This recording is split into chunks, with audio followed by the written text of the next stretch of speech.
सभी राष्ट्रवादी और सनातनी भाइयों का स्वागत है पॉलिटिकल बज़ में। दोस्तों, भारत की राजनीति में कांग्रेस पार्टी ने अपना स्तर इस हद तक गिराया है कि फिर वो चाहे सोशल मीडिया हो या फिर टीवी न्यूज चैनल्स डिबेट में हो, हर जगह कांग्रेस की थू-थू होती है। आपको बता दूं, कांग्रेस के राहुल गांधी के दो तीन नगीने हैं दोस्तों, एडवाइजर्स हैं, उन्होंने एक नया कारनामा किया है। आपको पता है, Jairam Ramesh senior most Einstein जैसा बाल रखते हैं लेकिन बातें करते हैं चुप बेवकूफों जैसी, ठीक है। अब अभी Narendra Modi ji G7 meeting attend करके आए हैं कनाडा में। हेड ऑफ द स्टेट्स के साथ में अलग अलग देशों की उनकी मुलाकात होती है दोस्तों, बायलैटरल टॉक्स होती है, फिर वहां पे ट्रेड डील्स की बातें होती है, पार्टनरशिप की बातें होती है।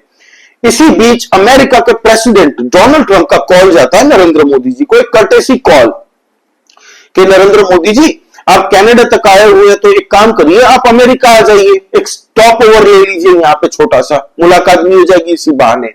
लेकिन नरेंद्र मोदी जी ने बड़ा स्मार्ट मूव करते हुए उन्होंने मना कर दिया पोलाइटली, ये कहते हुए कि भारत के अंदर में मेरे कुछ कमिटमेंट्स हैं, अभी बहुत सारे काम पेंडिंग्स हैं, इसीलिए मैं इस बार तो नहीं आ पाया, लेकिन मुलाकात करेंगे खूब जल्द। अब क्या बातें हुई 35 मिनट तक, ये तो किसी को पता नहीं होगा, दो हेड्स ऑफ द स्टेट के बीच की बात है। इसी बीच में भारत के अंदर में फॉरेन मिनिस्ट्री की तरफ से एक बयान आता है कि जब नरेंद्र मोदी जी और डोनाल्ड ट्रंप के बीच में बातें होती है तो ऑपरेशन सिंदूर को लेकर भी नरेंद्र मोदी जी ने क्लियरली डोनाल्ड ट्रंप को कह दिया है कि भारत किसी भी इंटरफेरेंस को बर्दाश्त नहीं करेगा। अगली बार से हम सुनेंगे भी नहीं, इस बार भी हमने सुना नहीं था। इस बार पाकिस्तान के डीजीएमओ की तरफ से रिक्वेस्ट आई थी कि हम प्लीज अब सीज फायर कर लीजिए, अब युद्ध जैसी स्थिति हमारी नहीं है लड़ने की। तब जाके भारत ने टेम्परेरीली होल्ड किया था, अभी तक ऑपरेशन सिंदूर खत्म नहीं हुआ है। और अगली बार आप कृपया ये क्रेडिट खाने को, ये जो मीडिया के सामने जबरदस्ती का बयान देते रहते हैं झूठा, ये इन्फ्लुएंस करने की कोशिश मत कीजिएगा। जब पोलाइटली नरेंद्र मोदी जी ने ऐसी बातें की है, ये फॉरेन मिनिस्ट्री खुद विक्रम मिश्री जी ने कहा। प्रधानमंत्री मोदी और राष्ट्रपति ट्रंप की मुलाकात G7 समिट की साइडलाइंस पर होनी तय थी। राष्ट्रपति ट्रंप को जल्दी वापस अमेरिका लौटना पड़ा, जिसके कारण यह मुलाकात नहीं हो पाई। इसके बाद राष्ट्रपति ट्रंप के आग्रह पर आज दोनों लीडर्स की फोन पर बात हुई। बातचीत लगभग 35 मिनट चली। 22 अप्रैल को पहलगाम आतंकी हमले के बाद राष्ट्रपति ट्रंप ने फोन पर प्रधानमंत्री मोदी को शोक संवेदना प्रकट की थी और आतंक के खिलाफ समर्थन व्यक्त किया था। उसके बाद दोनों लीडर्स की यह पहली बातचीत थी। इसलिए प्रधानमंत्री मोदी ने राष्ट्रपति ट्रंप से ऑपरेशन सिंदूर के बारे में विस्तार से बात की। प्रधानमंत्री मोदी ने राष्ट्रपति ट्रंप को स्पष्ट रूप से कहा कि 22 अप्रैल के बाद भारत ने आतंकवाद के खिलाफ कार्रवाई करने का अपना दृढ़ संकल्प पूरी दुनिया को बता दिया था। प्रधानमंत्री मोदी ने कहा कि 6-7 मई की रात को भारत ने पाकिस्तान और पाकिस्तान ऑक्यूपाइड कश्मीर में सिर्फ आतंकी ठिकानों को ही निशाना बनाया था। भारत के एक्शन बहुत ही मेजर्ड, प्रिसाइज और नॉन एस्केलेटरी थे। साथ ही भारत ने यह भी स्पष्ट कर दिया था कि पाकिस्तान की गोली का जवाब भारत गोले से देगा। 9 मई की रात को उपराष्ट्रपति वांस ने प्रधानमंत्री मोदी को फोन किया था। उपराष्ट्रपति वांस ने कहा था कि पाकिस्तान भारत पर बड़ा हमला कर सकता है। प्रधानमंत्री मोदी ने उन्हें साफ शब्दों में बताया था कि यदि ऐसा होता है तो भारत पाकिस्तान को उससे भी बड़ा जवाब देगा। 9-10 मई की रात को पाकिस्तान के हमले का भारत ने बहुत सशक्त जवाब दिया और पाकिस्तान की सेना को बहुत नुकसान पहुंचाया। उसके मिलिट्री एयर बेसिस को इनऑपरेबल बना दिया। भारत के मुंहतोड़ जवाब के कारण पाकिस्तान को भारत से सैन्य कार्रवाई रोकने का आग्रह करना पड़ा।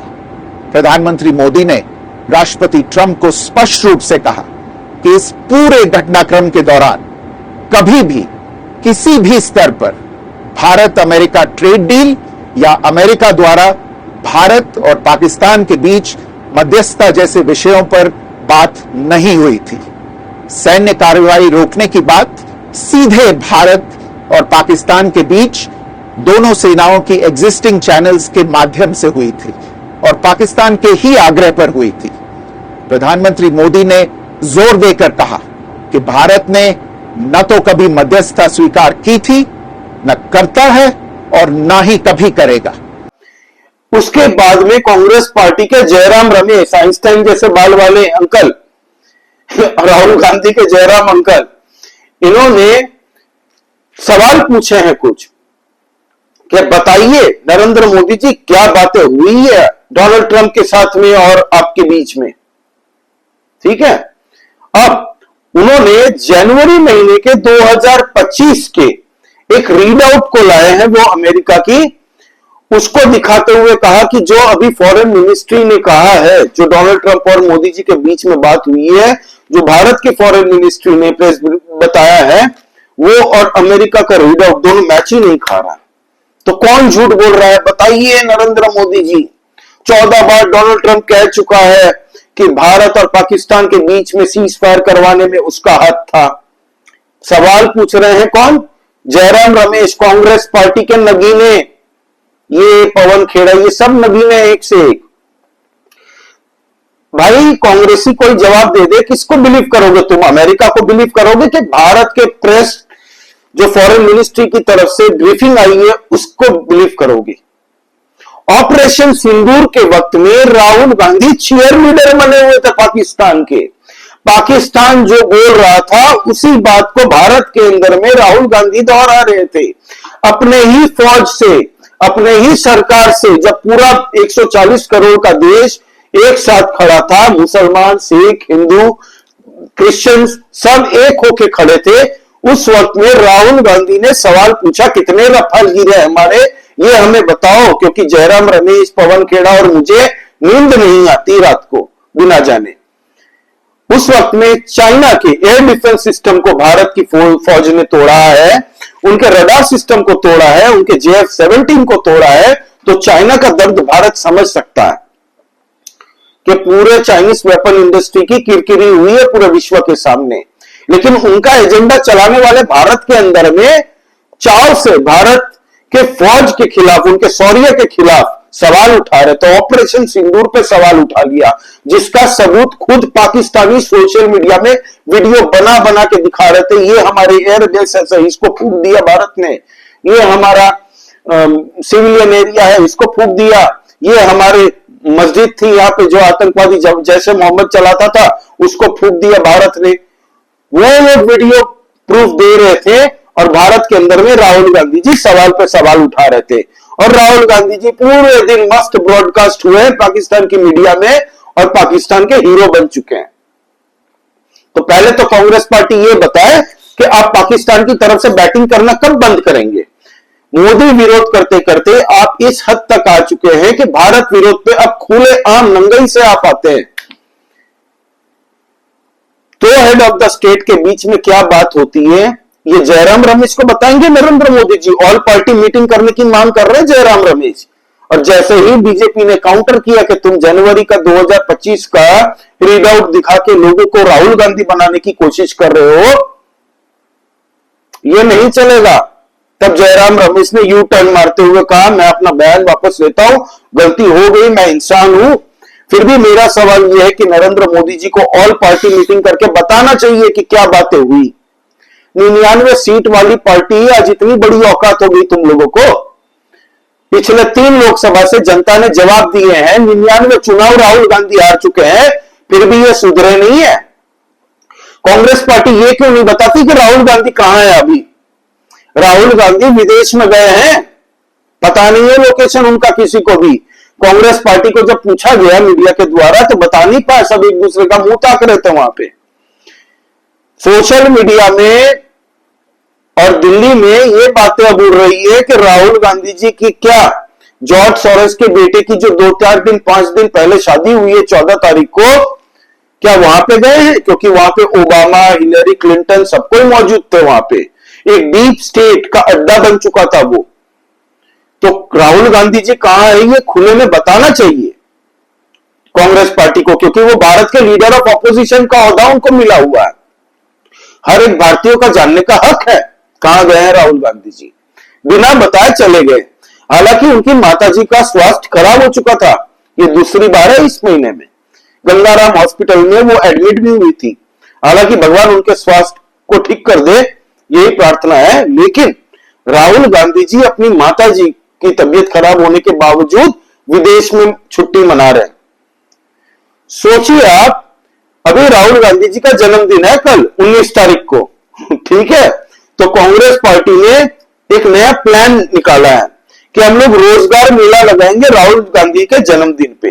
भाई राहुल गांधी ही नहीं होंगे तो कौन सा रोजगार मेला लगाओगे तुम लोग? सोचिए, राहुल गांधी है नहीं, यहाँ पे कांग्रेसी कार्यकर्ता लोग रोजगार मेला लगाएंगे। कार्यकर्ता मतलब ये जयराम रमेश, पवन खेड़ा, ये 3-4 जन ही डिसीजन लेते हैं कांग्रेस पार्टी का। और राहुल गांधी को जो बेवकूफ बनाया था, सोच रहे कि भारत की जनता भी बेवकूफ बन जाएगी। हालांकि आने वाले चुनाव में जवाब दे देंगे जनता आपको अच्छे से। ये सब जितनी ऑपरेशन सिंदूर पे सवाल उठाना, नरेंद्र मोदी जी के खिलाफ जाते जाते तुम लोग देश खिलाफ हो जाते हो, इसका जवाब जनता देगी तुम लोगों को आने वाले विधानसभा चुनाव में बिहार के अंदर में। अब दोस्तों, नरेंद्र मोदी जी साइप्रस गए थे। साइप्रस का दौरा, आपको पता है यूरोपियन यूनियन की बहुत छोटी कंट्री है। उनका जो साइज है एरिया, वो आप कह सकते हैं कि अहमदाबाद शहर के बराबर है, और पॉपुलेशन दिल्ली के एक मोहल्ले जितनी, एक एरिया जितना आप कह सकते हैं, बहुत कम है। तो मोदी जी वहां पे गए तो उसको लेके कांग्रेस पार्टी की तरफ से बयान क्या आता है? पिकनिक मनाने गए हैं नरेंद्र मोदी जी, साइप्रस क्या काम है?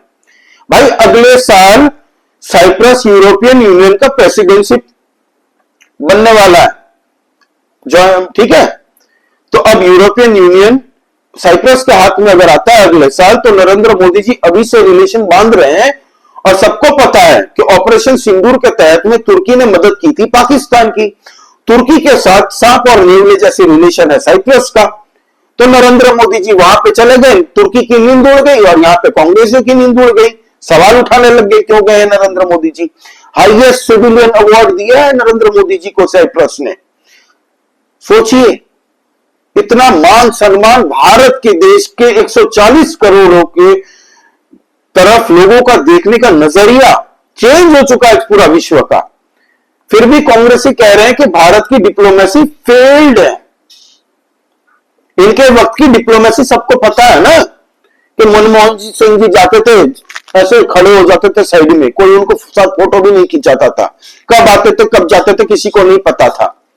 कांग्रेस पार्टी की डिप्लोमेसी बताता हूं, 26/11 होने के बाद में विश्व ने भारत को सपोर्ट भी नहीं किया। भारत को बोल रहा था दूसरे देश, इजराइल देश, अलग अलग देश, अमेरिका बोल रहा था कि भाई क्या कर रहे हो, 26/11 मार के तुम्हें चला गया तुम्हारे लोगों को, और तुम चुपचाप बैठे हो, डोजियर खेल रहे हो। फटती थी इनकी पाकिस्तान पे सवाल उठाने पे, एक्शन लेने पे।